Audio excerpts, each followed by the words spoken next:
नमस्कार जैन दोस्तों, स्वागत है आप सभी का आपके अपने इस परिवार अभय स्टॉक में। मैं हूं आप सभी के साथ अभय यादव। साथियों, भारत के अंदर एक नया होड़ देखने को मिल रहा है। किसके किसके बीच में? तो टाटा महिंद्रा और हाल एचएएल, इन तीनों का आपस में कंपटीशन चल रहा है। वो कंपटीशन इसलिए चल रहा है कि भारत ने 1 लाख करोड़ रुपए का एक प्रोजेक्ट लॉन्च किया है और वो प्रोजेक्ट मिले किसके, इसके लिए ये तीनों कंपनियां जो है वो लाइन में लगी हुई हैं।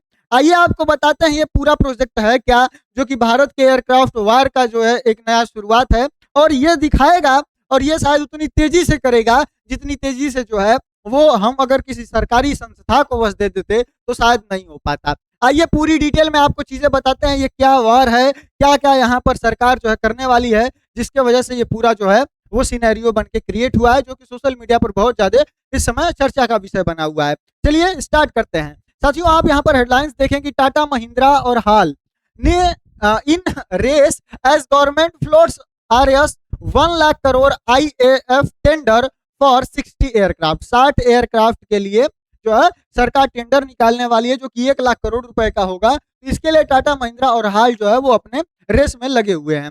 आइए समझते हैं ये पूरा होता क्या है और ये मतलब जो एयरक्राफ्ट यहाँ पर एमटीए बनाया जा रहा है ये है क्या।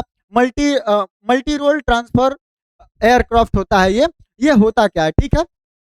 टोटल साथियों 8 एयरक्राफ्टों की बात है, 1 लाख करोड़ रुपए का टोटल राशि है। 12 अगस्त को यहाँ पर टेंडर जो है वो जारी हुआ है। पहले समझते हैं ये होता क्या है। तो साथियों, आप इस तरीके के बहुत सारे विमान देखे होंगे और अगर आप इस विमान को ध्यान से देखें तो इसमें नीचे जो है वो गाड़ियां वगैरह लोड हैं। मतलब ये एक तरीके से आपके सामान्य विमान नहीं होते हैं। या आपने जब भी अभी से पहले चर्चा सुनी होगी तो सिर्फ फाइटर जेट्स की सुनी होगी कि सरकार फाइटर जेट खरीद रही है या बनवाने की बातचीत चल रही है। पहली बार मतलब आप इस तरीके की बात सुन रहे होंगे कि सरकार जो है यहाँ पर ट्रांसपोर्ट के लिए जो है वो इस तरीके की जो जहाज हैं इनको बनाने की बात कर रही है। तो क्या हमारे पास ऐसे जहाज नहीं है? जी हाँ हैं, लेकिन वो अप्रोक्स जो है शायद 100 के आसपास ऐसे हमारे पास जहाज हैं, 100 प्लस हैं, बहुत ज्यादा संख्या में नहीं है। लेकिन यह जो है बहुत पुराने हैं, यह रसिया से जो है वो लिए गए हैं। मैं उसका इमेज आपको दिखाऊंगा जो हमारे पास है। और इसमें से मान के चलिए कि 60 से अप्रोक्स 70 ही जो है वो यहाँ पर हमारे यूज लायक होंगे, जो कि इस समय काम कर रहे होंगे। एक्चुअल डाटा तो सामने नहीं आया है, लेकिन अप्रोक्स समझिए, मतलब सब तो 100 है तो 100 के 100 जो है वो चल तो रहे नहीं होंगे। कुछ उनका मेंटेनेंस का काम हो रहा होगा, कुछ का कुछ गड़बड़ होगा, तो वो सारी चीजें भी यहाँ पर चल रही होगी। बहुत पुराने हैं साथियों। ये होते क्या है, तो इनसे साथियों जो है वो सामान ढोया जाता है। मतलब इस तरीके के आपने, ये तो मतलब बड़ा वाला प्लेन है भारत का, तो इस तरीके के आपने देखे होंगे जिससे साथियों सामान जो है वो ढोया जाता है। सैनिकों को बैठाकर एक जगह से दूसरी जगह पहुंचाया जाता है। गाड़ियां, ट्रक्स, फूड्स वगैरह हर समय जो है वो इनका यूज यहाँ पर भारतीय सेना करती है। इसके बारे में आप लोग को अच्छे से पता ही होगा। तो आइए बताते हैं कि जो रक्षा मंत्रालय के द्वारा ये टेंडर दिया गया है इसमें क्या क्या है, क्या क्या चीजें जो है वो इसमें इन्वॉल्व है। आगे बढ़ने से पहले आप सभी लोगों से एक छोटी सी गुजारिश और कि अगर चैनल पर नया है तो कृपया करके सब्सक्राइब कर लीजिएगा, बेल आइकन को प्रेस जरूर करिएगा और साथ में अगर वीडियो पसंद आए तो लाइक जरूर करिएगा और हो सके तो शेयर भी कर दीजिएगा। कई सारी डिमांड रख दी है, जितना आपका हो सके उतना योगदान करिए, इस परिवार को और बड़ा बनाने में हमारी सहायता करिए। बाकी आप सभी का बहुत बहुत धन्यवाद वीडियो को देखने के लिए। आइए आगे बढ़ते हैं और समझते हैं रक्षा मंत्रालय का बड़ा टेंडर क्या है। साथियों, 12 अगस्त 2026 को रक्षा मंत्रालय ने भारतीय वायुसेना इंडियन एयरफोर्स के लिए 60 मल्टी रोल ट्रांसपोर्ट एयरक्राफ्ट जो है, जिसको कि एमटीए कहा जाता है, खरीदने के लिए लगभग 1 लाख करोड़ रुपए का टेंडर जारी किया है। यह जो इंडियन एयरफोर्स के ट्रांसपोर्ट फ्लीट के आधुनिकीकरण और रणनीतिक एयरलिफ्ट क्षमता बढ़ाने की दिशा में एक बड़ा कदम है कि हमारे पास ज्यादा से ज्यादा समय, मतलब कम समय में ज्यादा से ज्यादा सामान एक जगह से दूसरे जगह तक हम लोग पहुंचा पाए, मॉडर्न टेक्नोलॉजी हो हमारे पास, इसके लिए यह काम किया जा रहा है। इस प्रोग्राम में भारतीय कंपनियां लीड रोल में रहेंगी और रक्षा अधिकारियों के अनुसार भारतीय फर्में ही इस डील को आगे बढ़ाएंगी। मतलब जो भी यहाँ पर कंपनियां हैं, महिंद्रा का हो गया, टाटा हो गया, ये सब जो है लीड रोल में यहाँ पर रहने वाली हैं। साथियों, दौड़ में शामिल प्रमुख भारतीय कंपनियां हिंदुस्तान एरोनॉटिकल लिमिटेड हाल है, इसके बाद टाटा एडवांस सिस्टम और यहाँ पर महिंद्रा डिफेंस भी जो है वो लाइन में लगे हुए हैं। साथियों, हर भारतीय कंपनी किसी वैश्विक विमान निर्माता के साथ साझेदारी करके अपना प्रस्ताव देगी। यानी कि ये जो कंपनियां हैं अकेले उस काम को नहीं करेंगी, क्योंकि अभी भारत के पास उतनी टेक्नोलॉजी है नहीं।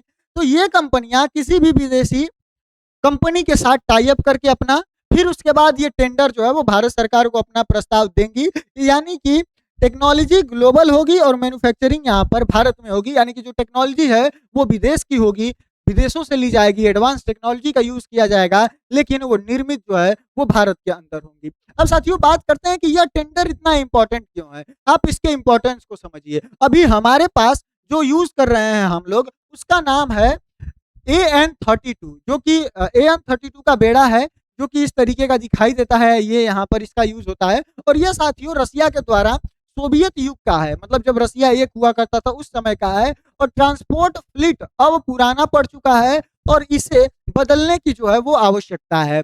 अब इसमें साथियों रणनीतिक एयरलिफ्ट क्षमता, भारत की विविध भौगोलिक परिस्थितियों, जैसे कि कहीं पर पहाड़ है, कहीं समवर्ती इलाके हैं, कहीं पर द्वीप है, तो इसमें तेजी से सैनिकों व सामान को पहुंचाने के लिए हमको जो है वो बड़ी क्षमता चाहिए।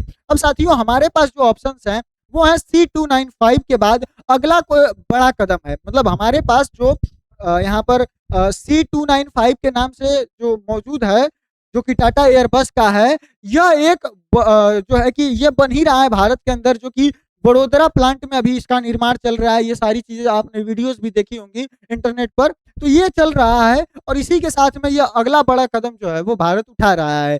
साथियों यह आत्मनिर्भर भारत यानी कि मेक इन इंडिया के तहत है। सरकार चाहती है कि रक्षा उत्पाद में भारत आत्मनिर्भर बने और घरेलू जो विनिर्माण आधार हैं वो मजबूत हो यहाँ पर। इसके लिए साथियों यह कदम बहुत ही इंपॉर्टेंट था। आगे बढ़ते हैं और बात करते हैं कि कौन कौन सी जो कंपनियां हैं वो इस दौड़ में शामिल हैं, कौन कौन जो है इस टेंडर को पाना चाहती हैं। तो सबसे पहले आती हैं टाटा एडवांस सिस्टम, जो कि यहाँ पर लुक हेड मार्टिन, जो कि अमेरिका की कंपनी है, इसके साथ टाई अप करके C-130J सुपर हरक्यूलस विमान जो है वो बनाएंगी और पहले से ही ये लोग C-295 प्रोग्राम का इनके पास अनुभव है। ठीक है। दूसरी कंपनी है महिंद्रा डिफेंस, जो कि ब्राजील की कंपनी एम्ब्रेयर से टाई अप करेगी और यहाँ पर C-390 मिलोनियम जो है उसको बनाएगी और यह नई साझेदारी जेट इंजन ट्रांसपोर्ट करेगी। मतलब इनका अभी शुरुआत ही है। वहीं बात करें हिंदुस्तान एयरोनॉटिकल्स की, HAL की, तो यह साथियों सरकारी क्षेत्रीय कंपनी है, स्वदेशी विकल्प की इसमें संभावना है और देश की सबसे बड़ी रक्षा विमान जो है वो निर्माता है। वहीं साथियों अडानी डिफेंस भी लाइन में है, जो कि इम्बेरियर सिविल टाई अप के साथ यहाँ पर दौड़ में मौजूदगी दर्ज हो सकता है कराए, जो कि रक्षा विनिर्माण में विस्तार करेगी। अब देखना यह होगा कि इनमें से किसको जो है वो यहाँ पर सरकार प्रायोरिटी देती है और किसका टेंडर यहाँ पर पास होता है। अब साथियों अब इसके बारे में आप समझ लीजिए कि जो यहाँ पर टाटा के द्वारा जो बनाया जाएगा C-130J सुपर हरक्यूलिस विमान, इसके बारे में, इसकी निर्माता कौन होगी, तो लुक हेड मार्टिन, जो कि अमेरिका की कंपनी है, जो कि टर्बोप्रॉप इंजन वाला सिद्ध सैन्य ट्रांसपोर्ट विमान दशकों से जो है वो दुनिया भर में इस्तेमाल इसका हो रहा है। यानी कि यह एक ट्रस्टेड कंपनी के रूप में जो है वो यहाँ पर अपनी स्थिति बनाए हुए है। वहीं जो IAF है यानी कि इंडियन एयरफोर्स पहले से ही इसके द्वारा C-130J का इस्तेमाल स्पेशल ऑपरेशंस रोल में करती है। यानी यह भारत के लिए एक बड़ी जाना पहचाना जो है वो प्लेटफॉर्म हो सकता है।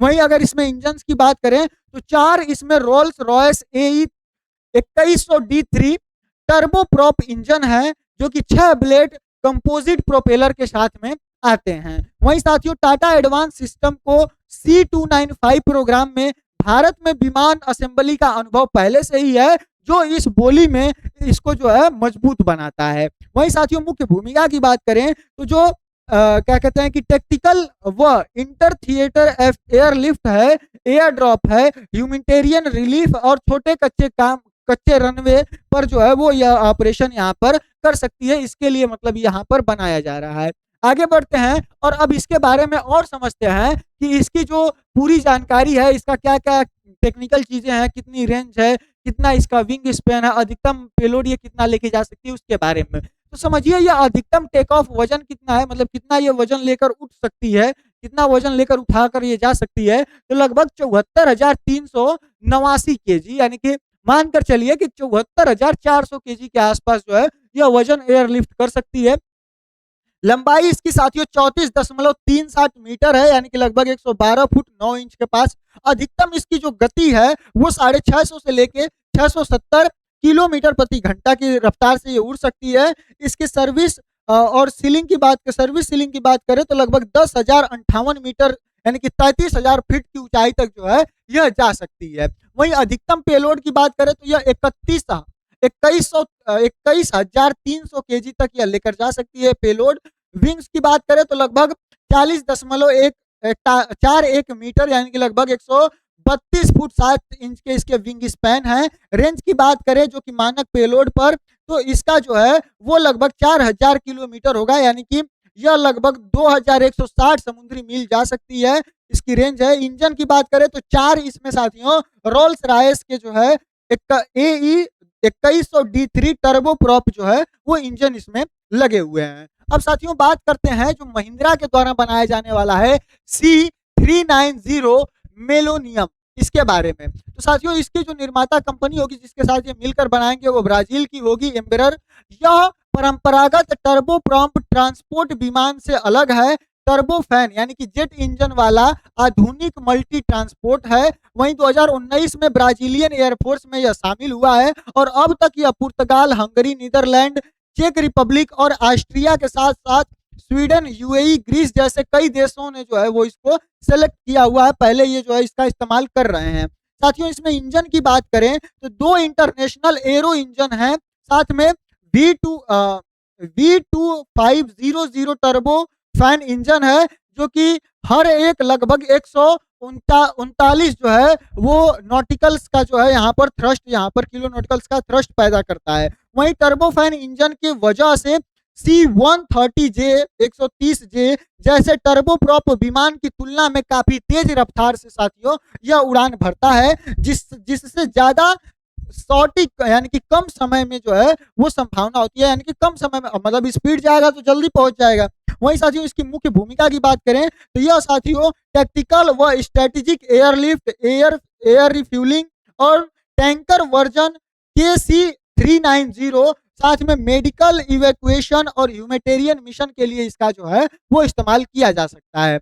इसके साथियों जानकारी के बारे में देखें तो यह अधिकतम जो इसका टेक ऑफ है वो आपको देखने को मिलेगा 87,000 किलोग्राम। वहीं इसकी लंबाई की बात करें तो यह साथियों 35 मीटर यानी कि लगभग इसकी जो विंग्स लंबाई की बात करें तो 35.05 मीटर और विंग स्पैन की बात करें तो 35.20 मीटर है। वहीं अधिकतम गति की बात करें तो यह लगभग 870 से लेकर 988 किलोमीटर प्रति घंटे की रफ्तार से चल सकता है। सर्विस सीलिंग की बात करें तो यह लगभग 11,000 यानी कि लगभग 36,000 फीट ऊंचाई तक जो है वो जा सकता है। साथ में अधिकतम पेलोड की बात करें तो लगभग 26,000 किलो का पेलोड यह उठा सकता है।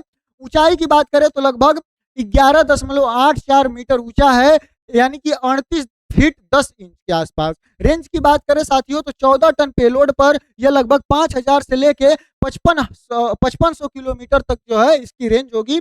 साथ में इसमें 2 इंजन लगे हुए हैं AAF V500 टर्बो फैन, जो कि यहाँ पर प्रत्येक के पास लगभग 139 किलो नॉटिकल्स का जो है वो थ्रस्ट है। अब साथियों इन दोनों की अगर आप तुलना करें पैरामीटर पर कि इनके इंजन के प्रकार पर, सबसे पहले तो इसके अंदर जो C130 सुपर हीरोलिक्स है जो कि यहाँ पर टाटा के द्वारा बनाया जाएगा, लगभग इसमें साथियों 4 टर्बो फैन होंगे, मतलब इंजन होंगे टर्बो प्रॉप। साथ में अगर आप C390 को देखें जो कि यहाँ पर किसके द्वारा, तो महिंद्रा के द्वारा बनाने की बात चल रही है, तो टर्बो फैन जेट होगा, जेट वाला इंजन होगा जो कि लगभग 2 होगा इसके अंदर। इसमें अधिकतम पेलोड की बात करें तो जो यहाँ पर टाटा के द्वारा बनाया जाएगा लगभग यह 21,300 किलो तक उठाएगा, लेकिन यह जो है वो 26,000 किलोग्राम तक। वहीं अधिकतम जो गति होगी वो लगभग इसकी 670 किलोमीटर होगी और इसकी लगभग आप समझिए कि 988 किलोमीटर प्रति घंटा इसकी अधिकतम गति हो सकती है। साथियों अगर बात करें जो सुपर हरकुलिस है, इसका जो इंडियन एयरफोर्स में अनुभव की तो यह पहले से ही सेवा में है, यानी कि इसका इस्तेमाल जो है वो किया जा रहा है और यह जो होगा वो एकदम नया प्लेटफॉर्म होगा। वहीं साथियों भारतीय यहाँ पर पार्टनर्स अनुभव की बात करें तो जो यहाँ पर सुपर हरक्यूलिस को बनाने वाले हैं इनका पहले से ही C295 प्रोग्राम का अनुभव भारत के अंदर मौजूद है और यह टोटली जो है वो नई साझेदारी होगी। वहीं साथियों कितने देशों में ऑपरेट होता है यह वाला विमान, तो लगभग 20 देशों में, और जो C390 है यह लगभग 11 से अधिक देशों में और तेजी से अभी इसका यूज जो है वो अन्य देश करना स्टार्ट ही कर चुके हैं। ठीक है, तो ये सारा जो डिफरेंस था वो आपको समझ में आ गया होगा। अब साथियों बात करते हैं स्वदेशीकरण की शर्तों की, कि मतलब किस तरीके से इसको स्वदेश के अंदर बनाया जाएगा भारत के अंदर। तो समझिए यहाँ पर 20% विमान जो है वो फ्लाई अवे कंडीशन में सीधे हमको मिल जाएंगे। 80% जो विमान है वो भारत में निर्मित होंगे, यानी कि लगभग हम लोग यहाँ पर 12 विमान जो है वो खरीद लेंगे, सीधा सीधा खरीद लेंगे फिलहाल में, और जो बचे विमान होंगे वो भारत के अंदर बनेंगे, जिसमें कि 60% से अधिक जो है वो न्यूनतम स्वदेशी कंटेंट अनिवार्य होगा। यानी कि कोई भी विमान बनेगा उसके अंदर जो यूज में लाए जाएंगे सामान, जो चीजें यूज में होंगी उनमें से 60% से अधिक जो चीजें होंगी वो भारत के अंदर निर्मित होनी चाहिए। साथियों भारतीय कंपनियों पर ग्लोबल ओईएम के साथ मिलकर भारत में असेंबली लाइन और सप्लाई चेन डेवलप करनी होगी, और यह प्रोग्राम टाटा एयरबस के C295 बड़ोदरा प्लांट के बाद भारत की दूसरी बड़ी सैन्य विमान मैन्युफैक्चरिंग लाइन बन सकता है। वहीं इसमें भारतीय जो एमएसएमईज हैं, यानी कि जो छोटे उद्योग वाले लोग हैं, वो वेंडर बेस को बड़ा बूस्ट मिलेगा और डिफेंस एक्सपोर्ट क्षमता जो है वो यहाँ पर भारत की बढ़ेगी। अब साथियों इस टेंडर की प्रक्रिया को समझ लीजिए कि कैसे टेंडर आया है, इसकी टाइमलाइन क्या है। तो साथियों बोली जमा करना, जो बिड सबमिशन का काम है, वो भारतीय कंपनियां अपने ग्लोबल पार्टनर के साथ प्रस्ताव जमा करेंगी। इसके बाद दूसरा जो होगा वो इनका तकनीकी मूल्यांकन होगा, जो कि इंडियन एयरफोर्स की जरूरतों के अनुसार विमान की तकनीकी क्षमता जांची जाएगी। इसके बाद साथियों इसका ट्रायल होगा, फ्लाइट ट्रायल होगा, शॉर्ट लिस्ट हुए विमानों के फील्ड ट्रायल भारतीय परिस्थितियों में होंगे। इसके बाद साथियों टेक्नो कमर्शियल मूल्यांकन होगा, यानी कि कीमत देखी जाएगी, ऑफसेट व स्वदेशीकरण की शर्तों पर अंतिम तुलना जो है वो यहाँ पर की जाएगी। साथियों विशेषज्ञों के अनुसार पूरी चयन प्रक्रिया में लगभग 2 साल से अधिक का जो है वो इसमें समय लगने वाला है। अब आगे बात करते हैं जो HAL यानी कि जो हाल के द्वारा यहाँ पर बनाया जाएगा, सरकारी कंपनी है, और यहाँ पर जो C295 है इनके संदर्भ में। तो समझिए जो HAL है यह तेजस MK1A कनेक्शन इसका, तो HAL पहले से ही 83 प्लस 97 180 तेजस जो है फाइटर जेट के ऑर्डर पर काम कर रही है, जिसकी कीमत लगभग 62,370 करोड़ रुपए, जो कि लगभग 97 जो जेट हैं उनके लिए यह काम कर रही है।